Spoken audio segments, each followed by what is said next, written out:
All about control, cradle to grave entitlements. All about control. Well, we the people will not stand idly by and allow this to happen on our watch.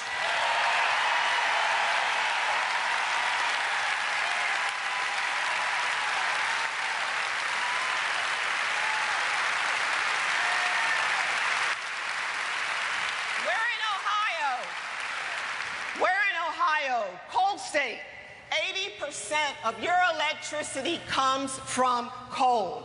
Our president has a war on coal, a war on fossil fuels, coal, oil, natural gas.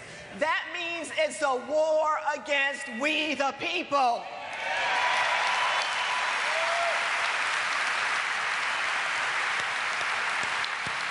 We have a president who is bankrupting the coal industry. Coal miners are losing their jobs. Electricity rates are skyrocketing. That is not helping those who need help the most. It's Obama's fault. No doubt about it. I am behind you. I am behind you, Ohio, our coal miners and your families. I am with you in this fight. I'm with you.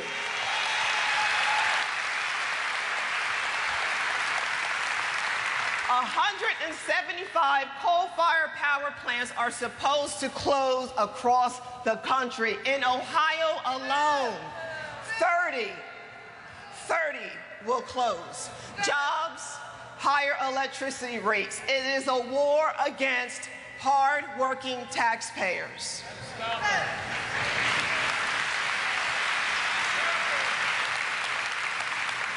And the winners are Obama's crony capitalist friends. They've taken our tax dollars, General Electric, Duke Energy, Exelon, our tax dollars. And the losers are we, the people.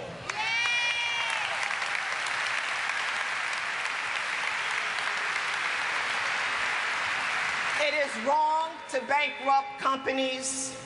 It is wrong to use our hard-earned tax dollars to support Obama's science projects.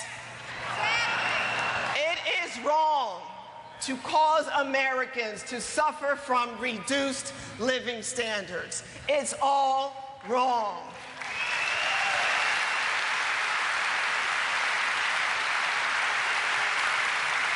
And that's why we're here today. We are here today to restore liberty. Restore liberty. But you know what? You can't just be a spectator. This is not a spectator sport. We all have a role to play to rein in this government gone wild.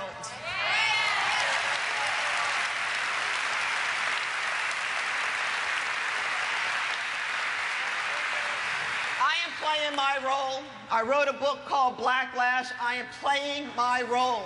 Let me say this.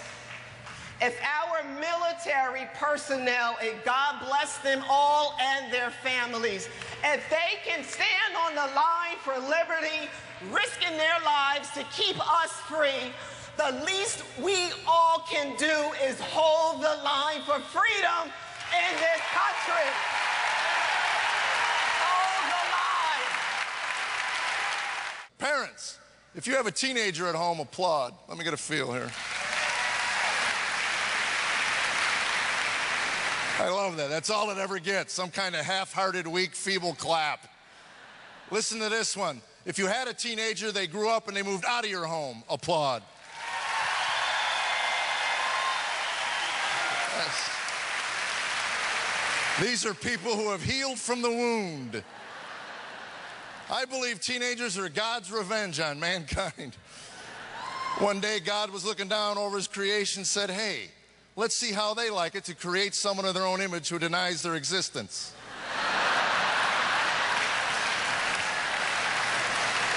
Because I have looked through the Bible, it never mentions how old Satan was when he rejected God's authority. If I'm guessing, 16. Is there anything a 16-year-old doesn't already know? At one point, I was going to call NASA and let them know what I had living with me. Perhaps you didn't hear me. I said the kid knows everything. And pick him up soon. He's going to the moon without a suit.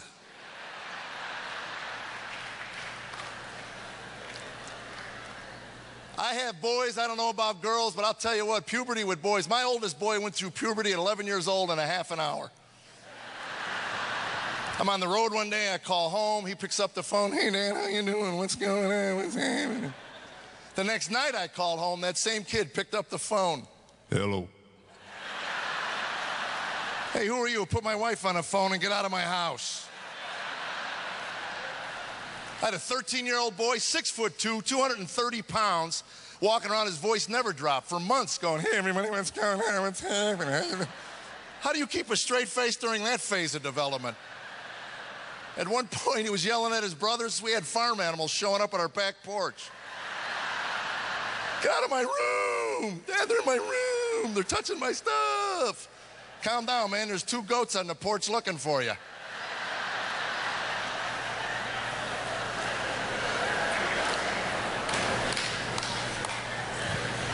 The talk, every dad in this room knows what the talk is. That's where you sit your boy down, you look him in the eye, and you tell him, boy, you've got to quit eating all the food in this house. There are 5 of us here. We feel like we're in competition for food with you. This is an American home. It's not the Serengeti. There'll be more food tomorrow. Save some for that little brother of yours. He's so skinny he fell down a sewer grate yesterday. Thank God he was wearing his bike helmet. He didn't fall all the way through. That's right, those bike helmets save real lives. Are you kidding me? Any man here over the age of 40 knows. If you'd have showed up for a bike ride wearing a helmet when you were 13, you needed the helmet to keep your skull from caving in while your friends were pelting you with rocks. Hey, dorkwad, what's with the plastic hat? You know, hey, cut it out, man. Cha-ching, cha-ching. You dented my basket. I'm telling my mommy, man. Cha-ching, cha-ching, cha-ching. I grew up in America before the lawyers took it over and ruined it. That's right. If a kid maimed himself, well, he maimed himself, and he was really dumb doing it. His dad punched him for being really dumb doing it. Someone told me when I was 12, if you put dry ice in a ball jar, close it up, it'll blow up. I said, cool, where do you get dry ice at? They said, the ice cream man. I said, great. One day the ice cream man's coming by, so I walk out with my little ball jar. I said, you got any dry ice? He goes, what's it for? I'm going to put it in this jar and close it up. It's going to blow up. He said, cool, here's some dry ice. That's the America I grew up in.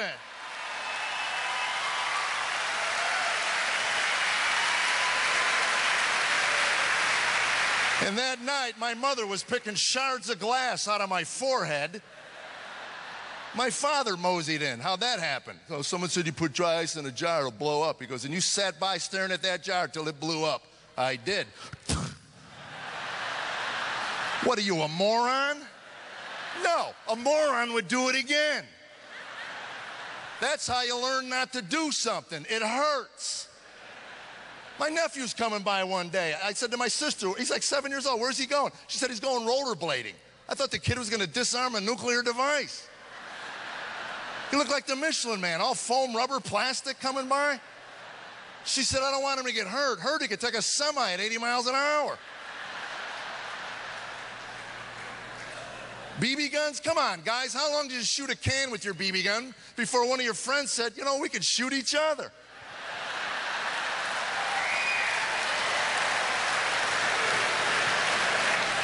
And it's different when you got your own kids. When my oldest boy was 12 and wanted a BB gun, I said no. He goes, why not? Because you'll shoot your little brother.